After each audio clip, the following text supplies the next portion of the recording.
Welcome. Welcome to another Tales for the Job. I'm going to get a microphone and everything at some point, y'all. I really am. It's been a little bit over a week. However, I've been thinking about y'all, so I'm back. um, anyway, this story is about this man who, as a little girl, I was 100% in love with. He was tall, like super tall, and huge muscles. He could do anything, like anything. And that's just what it was. It was always that. Um, then I got to be about 20-ish. And I was dating this guy, and we had this conversation, and he said, I don't know why we were talking about this, but I was like, "You're not taller than him." This man that I was in love with. And he was like, "Yes, I am." I was like, "What's wrong with you? You're crazy. You're not taller than him." That's when I started to see life in the reality that it was. So this story is about my daddy. My daddy is just like other people's fathers. He makes mistakes and he gets it wrong. And, he has his faults and his, all of that stuff. But you can't talk about my daddy. None of y'all. He mad. All of those things can be true. And you can go talk about it over there with whomever you like to do. But you're not about to do it with me. I remember having a conversation with one of my aunts. And they were really close. She's passed away now. But they were really close, my dad and my aunt. And she came into the salon and she was talking, "Your daddy did." "Ma'am, you're not about to have this conversation with me." "Well, that's my brother." "I don't." Then you need to go find a sister to talk about your brother with. Because if you think you about to get in here and talk about my daddy to me, you'll never sit back in this chair again. She couldn't believe it. I bet you better not no more. Never again did she talk about my daddy. Granted, like I said, he has his faults. He do stuff that's crazy, but you don't get to talk about him to me. You can talk about him over there with them other people all you want to. But that's probably outside of my son, the other person I'd kill for, like real talk. It's kind of sad, but it's the truth. I don't have nothing else to say about that. Anyway, let's take y'all back. Picture it. Charlotte, 1984. The Grammys are on. Michael Jackson getting ready to do the moonwalk to Beat It. I don't know, was it To Beat It? I think it was To Beat It. Getting ready to do the moonwalk to Beat It. We is sitting in the floor because the Grammys were everything back in the 80s. Like that, you knew the people who were, and granted, this is just my opinion, but you knew the artists that were getting recognition, and they really gave you great performances. I don't think I've watched the Grammys in a whole bunch of years. James Adams was like, "You don't know who such and such is?" No. "Well, what about this person, Mom?" No, I don't know them. So anyway, 1984, we're watching the Grammys. My grandmother comes in, she says something. But the interesting part of this story is, why is your grandmama there? My grandmother lived in Lancaster, South Carolina. But she's at the house taking care of us. Why is she here? My dad has had an accident at work. At the time, he's working for a company called Fruhall. And they make the trailers that go on the tractor trailer trucks. So the trailers come off the trucks, and so they were making the trailers. He, the beams that they make the trailers with falls on his leg. So by the time I see my daddy again, he's in the hospital with his leg up and there's pins in his leg. So I don't vividly remember what it looked like. However, he's told the story enough to know that his leg was broken in 8 places. One leg, 8 breaks. So he had pins in his leg. And that was life. I remember him coming home, and he had a hospital bed set up in what we had as a den.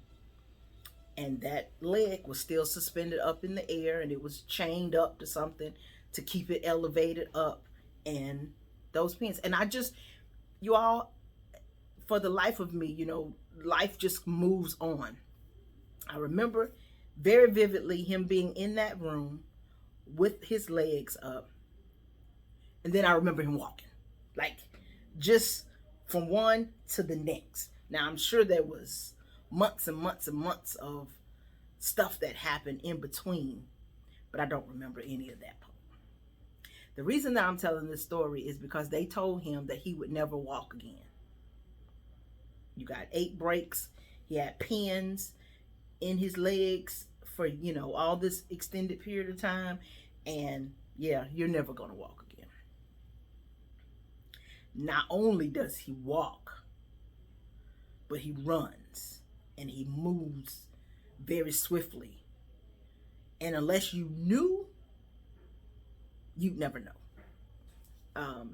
The interesting part is he'd get up and he'd stop. And it's like, okay, now I got to make my leg do what I want it to do. And then he begins to walk, which is the same thing with me now with my knee that I've gotten older.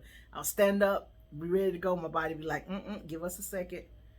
Okay, now I can walk on through. But just the pure strength of who he is as a person has been amazing to me. But that was the defining moment for me that just set it off. That's the first thing I remember vividly about the strength of my father, was that leg break. From that break, he got, paid a substantial amount of money, and he opened up Cups Body Shop. I'm sorry, I didn't mean to hit my camera. Cups Body Shop down on Cup Road, which is where my family had land. And he worked that shop for years. And you all, I never had to want for anything as his daughter. And, when I went to school, I remember talking about that, and people would look at me like I was bragging, but I wasn't. I was just saying, I'm extremely grateful that I don't have this struggle. And that's what it was. And that's still what it is. Anything that I've ever needed or wanted, I can call that man and say, I want this. Now, I might not be able to get it immediately, but I will get it. And that's just the bottom line.